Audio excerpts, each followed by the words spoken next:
मेरे चैनल संस्कृति गंगवार की पाठशाला को सब्सक्राइब करें और मेरी वीडियो को लाइक करें, शेयर करें, सब्सक्राइब करें। आज हम विद्यापति पदावली के विषय में बताएंगे। आदिकाल में बहुत सारे कवि हुए हैं, उनमें कुछ बहुत महत्वपूर्ण कवि हैं जिनका मैं अध्ययन अभी तक नहीं करा पाई हूँ। तो आज सबसे पहले विद्यापति के बारे में बता रही हूँ। तो विद्यापति हैं जो मैथिली भाषा के एक प्रधान कवि कह सकते हैं। विद्यापति ने एकमात्र रचना की है। विद्यापति की एकमात्र रचना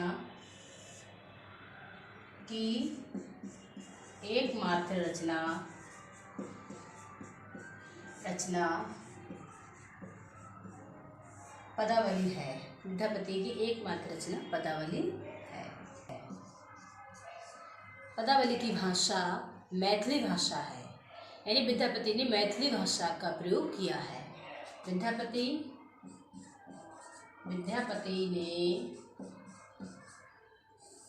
ने अपनी रचना में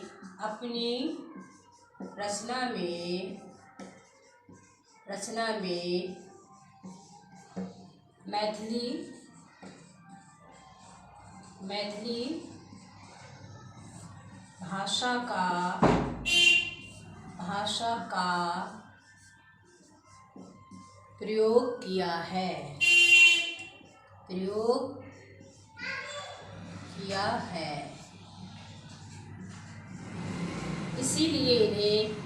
इसलिए अर्थात विद्यापति को मैथिल कोकिल कहा जाता है। इसलिए विद्यापति को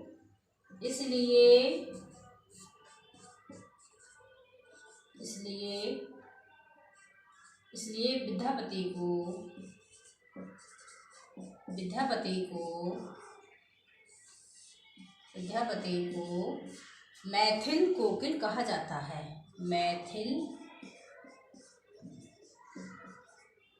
कोकिल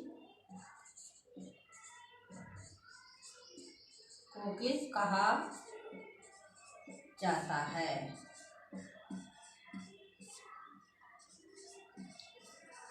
इनके दो अन्य नाम भी हैं, जैसे इन्हें कवि शेखर भी कहा जाता है और इन्हें अभिनय जयदेव भी कहा जाता है। इनके नामों पर इनके जो उपनाम है, इसमें टीजीटी पीजीटी में ये प्रश्न जरूर आता है कि किस कवि को मैथिल कोकिल कहा जाता है, या कवि शेखर किसका नाम है, या अभिनय जयदेव किसकी उपाधि है। तो तुरंत इसका उत्तर होगा विद्यापति। यानी विद्यापति के 3 नाम हैं। सबसे पहले मैथिल कोकिल उन्हें इसलिए कहा जाता है क्योंकि उन्होंने अपनी रचना में पदावली में मैथिली भाषा का प्रयोग किया है। और कवि शेखर भी कहा जाता है उन्हें, और अभिनय जयदेव भी कहा जाता है। मतलब उन्हें अपनी रचनाओं में, अपनी रचना पदावली में ऐसा वर्णन किया है कि ऐसा लगता है किसी ने उसमें बहुत अभिनय किया हो, बहुत अच्छे से अभिनय किया हो। तो इनके ये 3 नाम हो गए हैं।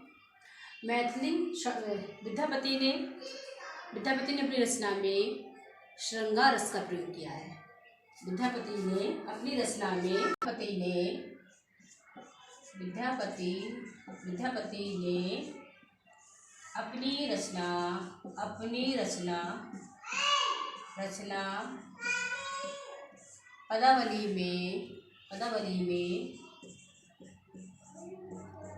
पदावली में श्रृंगार रस का प्रयोग किया है। श्रृंगार रस का प्रयोग अधिक किया है।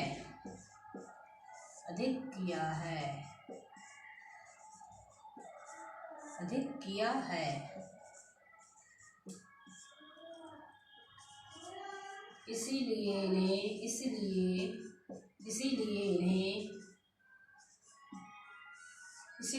श्रृंगारी कवि भी कहा जाता है। इसलिए इन्हें श्रृंगारी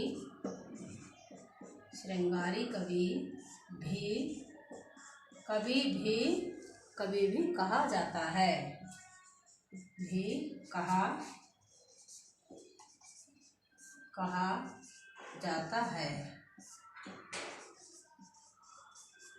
इन्होंने गेयपद शैली का प्रयोग किया। इन्होंने अपनी रचना पदावली में गे पद शैली का प्रयोग किया है। विद्यापति ने अपनी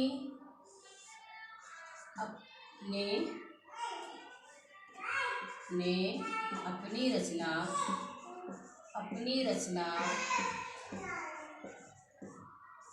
पदावली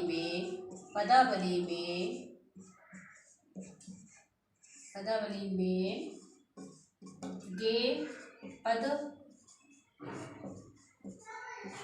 गे पद शैली का प्रयोग किया है। गे पद शैली का प्रयोग किया है।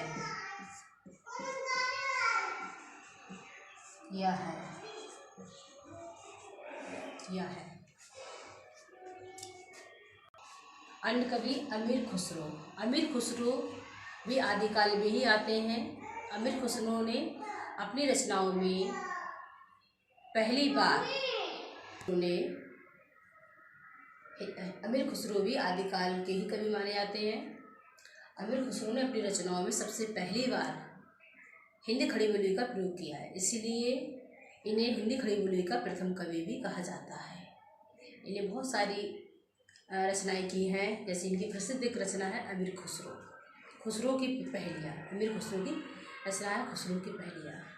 तो सब लिखते हैं इसके बारे में। अमीर खुसरो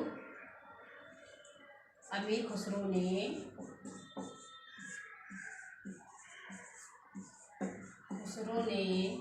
अपनी रचनाओं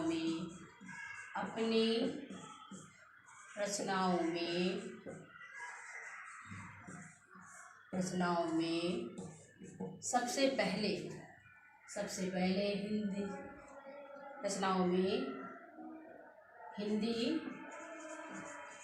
हिंदी खड़ी बोली का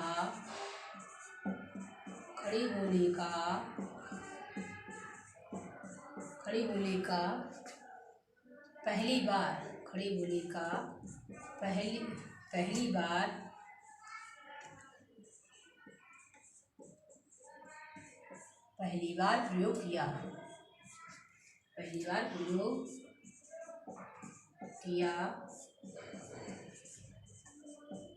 किया है।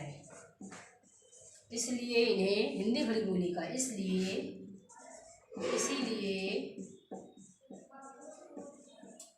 इन्हें हिंदी खड़ी बोली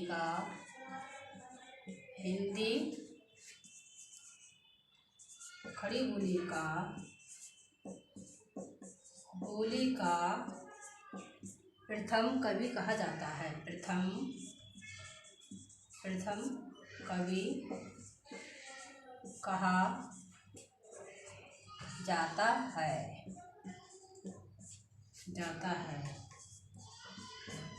इनकी रचना खुसरो की पहेलियाँ है। अमीर खुसरो की रचनाएं इस प्रकार हैं। नंबर 1 खालिक बारी, नंबर 2 खुसरो की पहेलियाँ, नंबर 3 मुकर्रियाँ, नंबर 4 दो सुखने, नंबर 5 गजल। इस प्रकार अमीर खुसरो की रचनाएं हैं।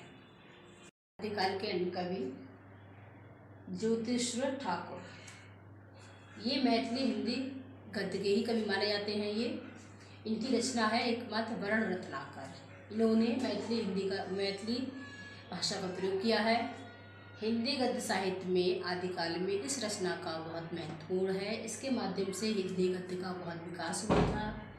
इसके बाद में आते हैं रोड़ा, इन्होंने भी मैथिली भाषा का प्रयोग किया है। ये भी हिंदी गद्य के आदिकाल के कवि माने जाते हैं। इनकी रचना है राउलबेल, जो एक शिलांकित रचना है, यानी कि शिलाओं पर लिखा गया एक ऐसी रचना है। तीसरे कवि आते हैं देवसेन श्रावकाचार्य, इनकी रचना है। राहुल सांस्कृत्यायन ने इन्हें हिंदी हिंदी का प्रथम कवि माना है। इनकी रचना श्रावकाचार्य को हिंदी की प्रथम रचना माना है।